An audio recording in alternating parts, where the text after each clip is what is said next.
बिस्मिल्लाहिर्रहमानिर्रहीम कि इमाम हुसैन करबला क्यों गए। हम सब के जहनों में चंद जवाबात हैं। आज उन जवाबात को ज़रा गिने कि क्या जवाबात हैं। सबसे पहला जवाब यह आता है इमाम हुसैन करबला यजीद के मुकाबले में गए। भाई यजीद का मुकाबला क्यों करने गए? क्योंकि यजीद शराबी था, यजीद बदकार था, यजीद दुश्मन दीन था, इसीलिए इमाम हुसैन यजीद के मुकाबले में गए।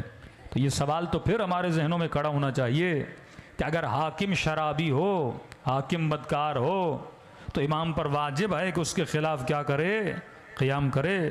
तो सवाल ये है क्या ये वजूब सिर्फ मौला हुसैन के लिए था, बाद में आने वाले इमामों के ऊपर नहीं था? फिर इमाम ज़ैनुल आबिदीन ने क़ियाम क्यों नहीं किया? फिर इमाम मोहम्मद बाक़िर ने क़ियाम क्यों नहीं किया? फिर छठे इमाम ने क़ियाम क्यों नहीं किया? फिर सातवें इमाम ने तलवार क्यों नहीं उठाई? फिर इमाम रज़ा ने तलवार क्यों नहीं उठाई? फिर इमाम हसन अस्करी ने तलवार क्यों नहीं उठाई? अगर किसी का शराबी होना ये हमें इजाज़त देता है कि हम उसके ख़िलाफ़ क़ियाम करें, तो ये क़ियाम सिर्फ मौला अली की ज़िंदगी में क्यों मिलता है कि इस बेहाफ पे कि यजीद शराबी है, इस बेहाफ पे कि यजीद ज़ानी है, इमाम हुसैन के मुकाबले में जा रहे हैं। दूसरी चीज़, यजीद हुसैन से क्या चाहते थे? सबके जहनों में यह है कि यजीद इमाम हुसैन से बेअत चाहता था। भाई यजीद मौला हुसैन से बेअत क्यों चाहता था, कभी ये सोचा? हमारे जहनों में यह है कि यजीद अपनी हुकूमत के लिए हुसैन से बेअत चाह रहा था, जबकि तारीख़ बताती है कि यजीद को वोट ऑफ कॉन्फिडेंस की ज़रूरत नहीं थी। जिसकी हुकूमत ख़तरे में होती है वह कॉन्फिडेंस का वोट लेता है, लेकिन जिस यजीद की हुकूमत खड़ी थी, फ़ौज उसके पास, हुकूमत उसके पास, यहाँ बाप गया, बेटा तख्त पे बैठ गया, वो साहिब हुकूमत बन चुका था, उसे मौला हुसैन की बेअत की ज़रूरत तो नहीं थी। यहाँ ऐसा तो नहीं था कि लोगों ने कहा कि यजीद जब तक हुसैन तेरी बेअत नहीं करेंगे हम तुझे नहीं मानेंगे, ऐसी बात भी नहीं थी। बल्कि यजीद अगर मौला हुसैन से मुकाबला कर रहा है तो अपनी हुकूमत को गिराने की गोया कोशिश कर रहा है। फिर उसे ज़रूरत क्या पड़ी कि इमाम हुसैन से बेअत ले? दूसरी चीज़, जब यजीद को यजीद के बाप ने बताया था कि यजीद हुसैन से कभी बेअत न लेना, क्योंकि हुसैन कभी तेरी बेअत नहीं करेंगे, जब यजीद को यकीन कामिल था कि हुसैन मेरी बेअत नहीं करेंगे, फिर यजीद हुसैन से बेअत ले क्यों रहा था? इनकी नस्लों को पता था ना हुसैन के बाबा ने कभी बेअत की, ना हुसैन कभी बेअत करेंगे, तो बेअत का माजरा क्या था? दूसरी बात, जब इमाम हुसैन को पता था कि यजीद को मेरी बेअत की ज़रूरत नहीं, इमाम हुसैन मदीने रुकते, लश्कर बनाते, लश्कर बनाने के बाद यजीद के मुकाबले में जाते। ना हुसैन मदीने रुक रहे हैं, उबैदुल्लाह इब्न अब्बास ने कहा कि मौला हुसैन रुक जाइए, लश्कर मजबूत बनाइए जाइए, और उबैदुल्लाह इब्न ज़ुबैर ने कहा कि हुसैन मैंने आपके नाना से सुना था कि उनका एक नवासा होगा जिनको भेड़ की तरह ज़बा कर दिया जाएगा, जो खौफ है कि वो नवासे आप ना हों। तो मौला ने फरमाया तू बाहर वाला है, तुझे पता है, मैं घर वाला हूँ, मुझे तो सारे वाक़यात मेरे नाना ने बताया है। फिर कहा मौला हुसैन जाना है चले जाइए, लेकिन ये क्या माजरा है अपने साथ बहनों को साथ लेकर जा रहे हैं? आज तक देखा कोई जंग के लिए जाए तो पूरी फैमिली को लेकर जाए, आज तक देखा कोई जंग के लिए जाए तो अपनी 4 साल बच्ची को लेकर जाए, आज तक देखा कोई जंग के लिए जाए तो अहलो अयाल को लेकर जाए। कहा हुसैन जाना है तो चले जाइए, लेकिन बच्चों को क्यों लेकर जा रहे हैं, बहनों को क्यों लेकर जा रहे हैं? इमाम हुसैन का जुमला, मेरा खुदा ये देखना चाहता है कि हुसैन करबला जाए। यजीद दुश्मन मौला हुसैन, मौला हुसैन दुश्मन यजीद है। इमाम की स्ट्रेटजी क्या थी दुश्मन के मुकाबले में, और दुश्मन की स्ट्रेटजी क्या है मौला हुसैन के मुकाबले में? जबकि यजीद को पता है कि हुसैन बेअत नहीं करेंगे, फिर भी बस जिद है बेअत लेने पर। दूसरी चीज़, अगर मसला सिर्फ हुसैन इब्न अली थे तो मौला को कत्ल कर दिया, शहीद कर दिया यजीद ने, तो फिर ज़रूरत क्या पड़ी कि इमाम हुसैन के लाशे को पामाल किया रहे? भाई आपका दुश्मन है, आपने दुश्मन को मारा, रास्ते से हट गया, बात ख़त्म हो गई ना।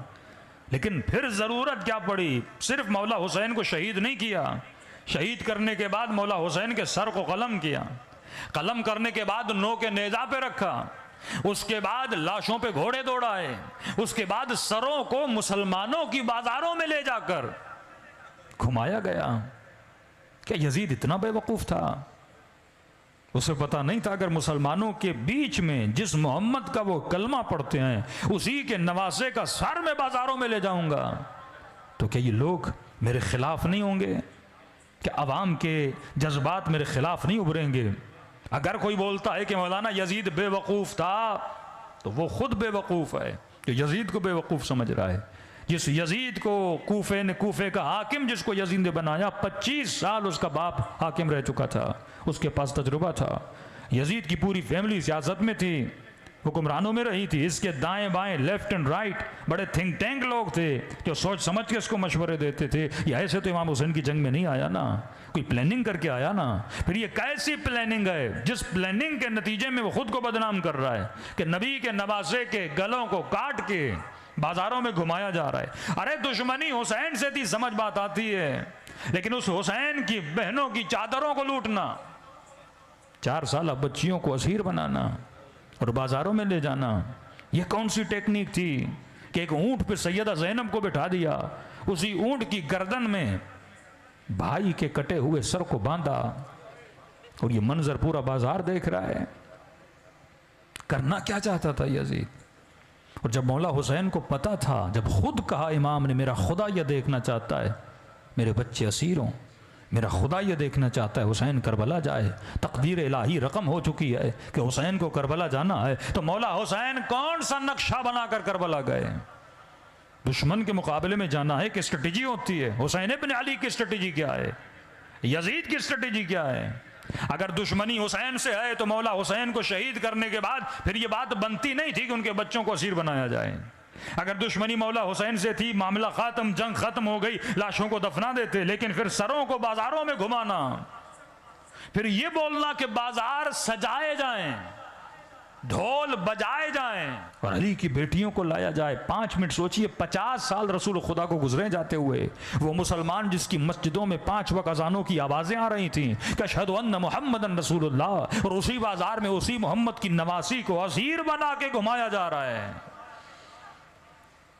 क्या सोच थी यजीद की, क्या फिक्र थी? हमने पूरी यजीदियत को 2 जुमलों में महदूद कर दिया कि यजीद शारिबुल खम्र था, यजीद बेदीन था, इसीलिए मौला हुसैन उसके मुकाबले में गए। क्या मामून दीनदार था? क्या मुतवक्किल दीनदार था? क्या मुंतज़िर दीनदार था? क्या अमीन दीनदार था? ये जितने हुक्मरान अब्बासी बाद में आए जिन्होंने इतना जुल्म किया कि बगदाद की दीवारों को बनाने के लिए जिंदा 40 सादात को उन दीवारों में चुन दिया गया, जिंदा। ऐसे हुक्मरान गुजरे जब रात को सोते थे तो अपने बेड के अतराफ में सैयदों के कटे हुए कान लगाता था, और वो शख्स देता जब कान पे देखता था तो हर मरने वाले का नाम और उसके बाप का नाम उस कानों पे दर्ज होता था। इतना जुल्म किया कि आपकी सोच है, जो जुल्म हज्जाज इब्न यूसुफ ने किया, ये आपकी सोच है। यजीद, अगर मसला शराब पीना था, मसला यजीद की जिना करना था, मसला उसका बेनमाजी होना था, तो जितने बाद में आने वाले हुक्मरान थे वो भी बेदीन थे, जितने बाद में आने वाले हुक्मरान थे वो भी शराबी थे, लेकिन आपको वो सख्ती नजर नहीं आती जो इमाम हुसैन की यजीद के खिलाफ है। आपको वो क़ियाम किसी इमाम का नजर नहीं आता। हालांकि जाहिरन देखा जाए मेरे छठे इमाम के शागिर्द इतने थे कि करबला में असहाब हुसैन भी इतने नहीं थे कि 2-2 हज़ार की एक क्लास लगती थी। जब मौला लेक्चर देते थे हजारों की तादाद में मौला के शागिर्द आते थे और मौला के लेक्चर सुनते थे। फिर छठे इमाम ने कभी तलवार से क़ियाम क्यों नहीं किया? मौला हुसैन ने क़ियाम किया, तो क़ियाम की वजह क्या थी? यजीद के जहन में चल क्या रहा था? क्या था उससे पहले जो थे, क्या उन्होंने शराब नहीं पी? आलम यह था बनी उमैया के हाकिमों का, ये सुन्नत की किताबों में मौजूद है कि शराब पीकर नमाज पढ़ाते। आलम बदबख्ती ये था कि जब लई ने 2 रकात को 4 कर दिया तो पूछने वाले ने कहा कि आपने आज नमाज सही नहीं पढ़ाई। उसने कहा क्या मतलब? कहा आपने सुबह की 2 4 कर दी। तो उसने कहा मेरा शुक्रिया अदा करो, मैंने कम तो नहीं की ना, इजाफा करके ही पढ़ाया है ना। और इस कदर शराब पी के नमाज पढ़ाते थे कि उल्टियां मुसल्लों पे करते थे, मस्जिद को अपनी गंदगी से नजस कर देते थे। यह आलम था। ऐसे ही बात में आने वाले हुक्मरानों का यह आलम था। लेकिन हमें नहीं मिलता किसी और इमाम ने तलवार उठाई हो। हुसैन क्यों तलवार उठा रहे हैं? ज़रा सोचो। अगर यजीद की फिक्र को समझना है ना तो यजीद की शेर व शायरी पढ़ लो। यजीद का प्लान क्या था? यजीद का प्लान ये था, वो बरमला मिंबर पे जाके 2 जुमले बोलता था, कहता था ला वह्युन नज़ल, न कोई वही आई, न जिब्राइल आया, न कोई कुरान आया, ये वो ढोंग था जो बनु हाशिम ने रचाया। मतलब नबी का इनकारी, वही खुदा का इनकारी का ये सारा ढोंग है जो बनु हाशिम ने रचा। अलियाज़ु बिल्लाह, रसूल ने ढोंग रचाया। अलियाज़ु बिल्लाह, अली ने ढोंग रचाया। कोई कुरान नहीं, कोई खुदा नहीं। अब यजीद अपनी सोच को अवाम तक कैसे लाए?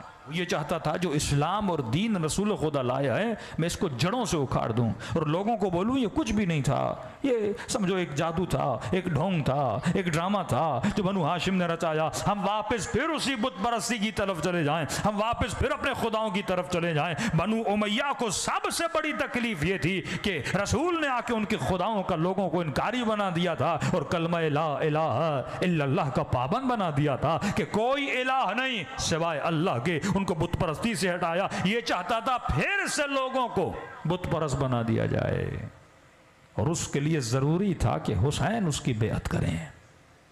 सबने बेअत कर ली थी लेकिन हुसैन की बेअत बड़ी काम की बेअत थी। क्यों? जब मौला हुसैन बेअत करेंगे और जब यजीद लोगों में जाएगा और उनको ये फिक्र देगा कि कोई दीन नहीं, कोई कुरान नहीं, कोई वही नहीं, ये सब एक ड्रामा था, और लोग कहेंगे यजीद तू झूठ बोल रहा है।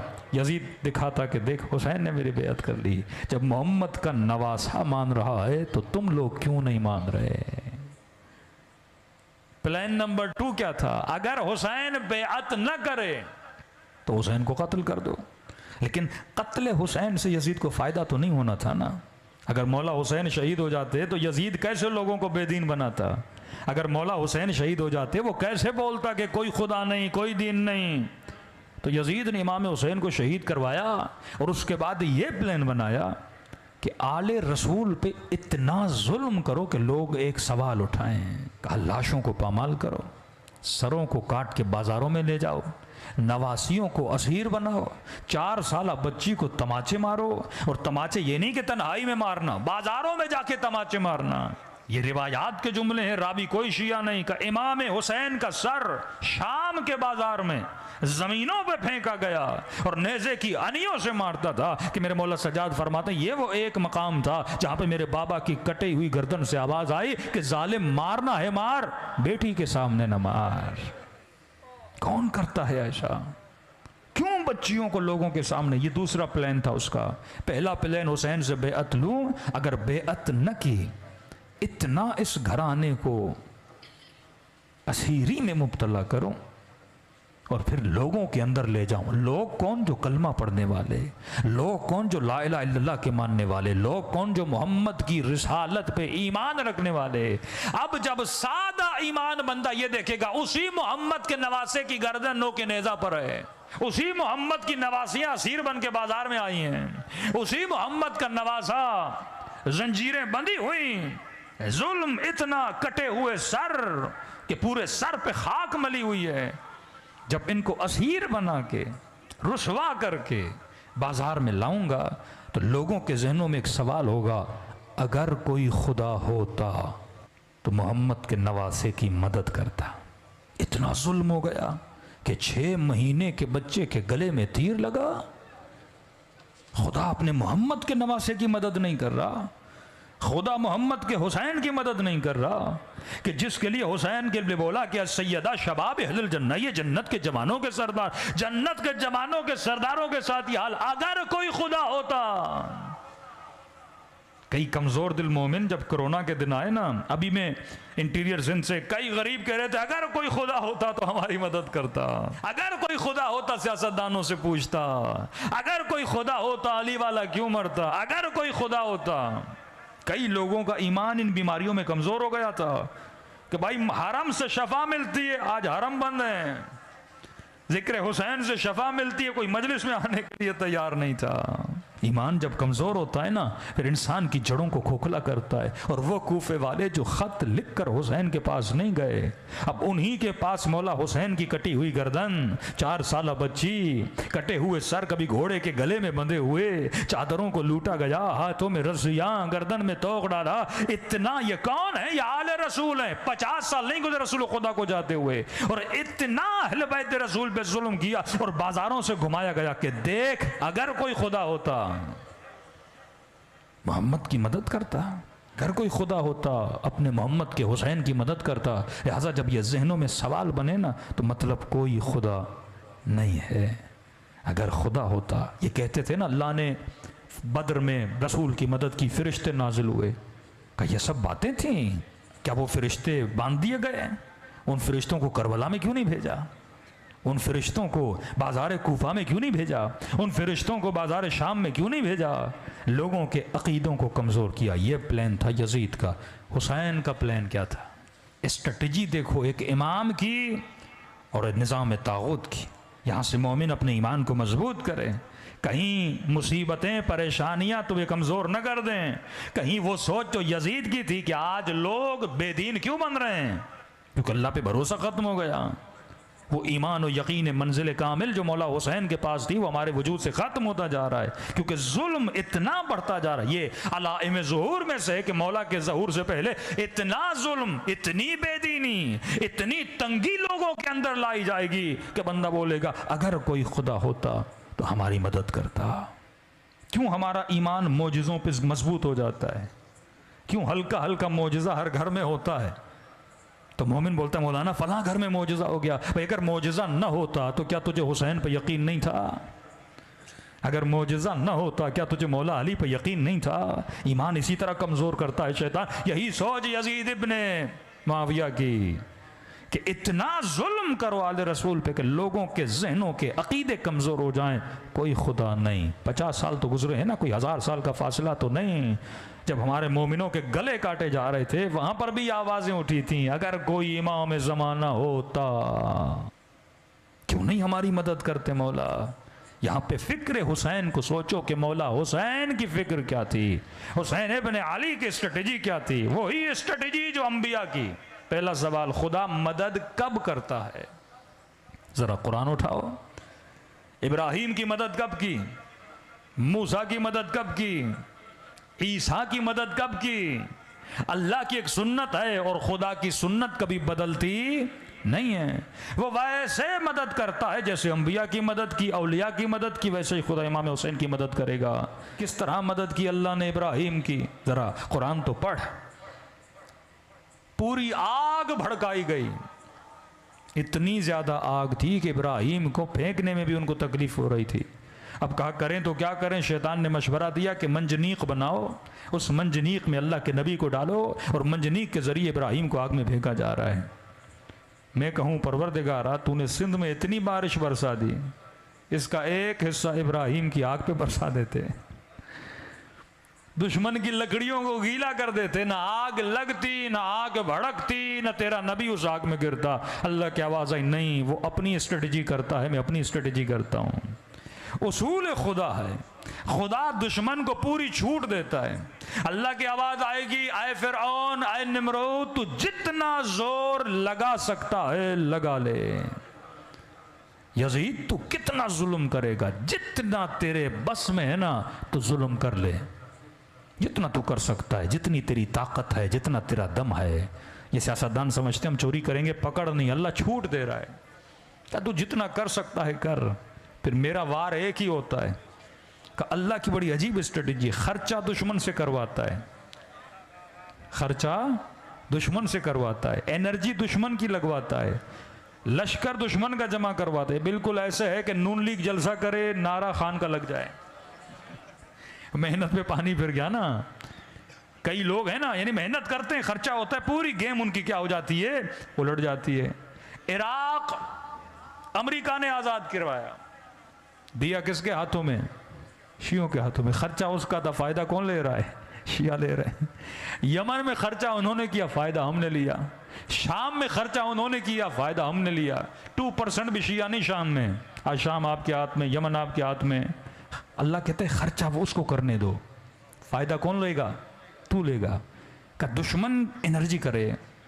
निमरूद ने आग जमा की, कितनी मेहनत लगी उनको, यानी आप तसव्वुर तो करें, इतनी आग थी कि इब्राहिम को फेंका नहीं जा रहा था। मंजनीक बनाई, फासलों से इब्राहिम को डाला और मंजनीक के जरिए इब्राहिम को फेंका। ये भी नहीं कि खुदा बारिश का एक कतरा बसाता, अल्लाह का ये काम नहीं है। आग बुझा देता नहीं, आंधी लाता आग बुझ जाती नहीं, तेज हवाएं चलाता नहीं, मैदान को बना दिया, का तू आग चला, हवा भी नहीं लाऊंगा, बारिश भी नहीं बरसाऊंगा। और ये भी नहीं कि इब्राहिम को बचाने के लिए आग को बुझा दे, का नहीं, और जब इब्राहिम को, अब यहाँ पे दो कैरेक्टर हैं, दुश्मन का कैरेक्टर पूरी एनर्जी करके वली खुदा को मारना चाहता है, अल्लाह का कैरेक्टर सब्र करके देखता रहा, इब्राहिम का कैरेक्टर जैसे आग में फेंका जा रहा है, वो एक लम्हे के लिए भी अल्लाह की मदद का मुंतजिर न रहा। यही सोच इमाम हुसैन की है। मौला हुसैन के जहन में एक मिनट के लिए भी ये नहीं आया कि खुदा मेरी मदद करेगा। कहा हुसैन तू वो कर जो तेरा काम है, मैं वो करूंगा जो मेरा काम है।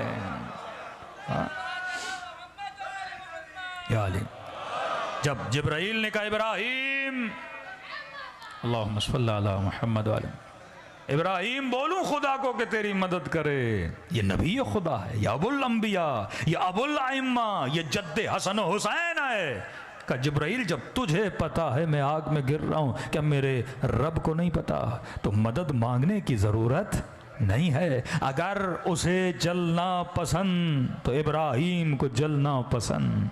अगर वो बचाने पे आए, बचा सकता है, इब्राहिम बचने पे राजी, इब्राहिम उसकी रजा पे राजी है। यही जुमला करबला में हुसैन ने कहा कि रिजन बिरजा व तस्लीमन ले अमरे, ऐ खुदा बस तू देखता जा, अगर तू राजी है तो हुसैन भी कदमों को बढ़ाता जाएगा। एक लम्हे के लिए हुसैन इब्न अली मदद खुदा का मुंतजिर नहीं थे, क्योंकि हुसैन कुरानी उसूलों पे चल रहे थे कि इन्नल्लाह मअस्साबिरीन, खुदा किन का साथ देता है? जो मुसीबतों में सब्र करते हैं। इस उसूल कुरानी पे मौला हुसैन को यकीन था। लेकिन खुदा ने इब्राहिम को कैसे बचाया? जैसे आबे निमरूद में इब्राहिम को फेंका गया तो आवाज आई या नारू खूनी बर्दन व सलामा, आग को बुझाया नहीं, कि तेरी गर्मी भी गर्मी रहे लेकिन इब्राहिम को न जलाना।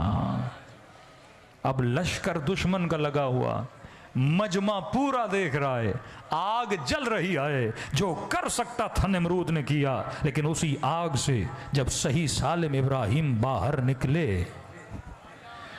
पूरा लश्कर परेशान हो गया।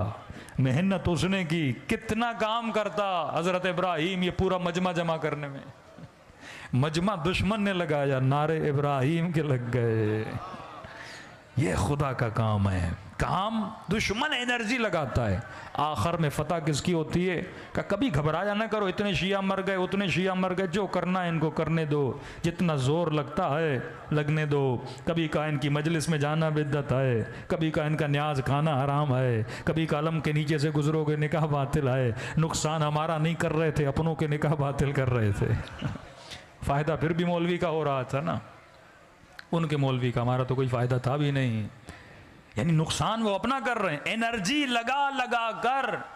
आज वो सारी चपेड़े उनके चेहरे पर पड़ रही हैं, जब उनकी नस्लें, उनके बुड्ढे बोल रहे हैं कि पूरी जिंदगी तूने हमारे निकाह बातिल की, आज पता चला निकाह बातिल था ही नहीं।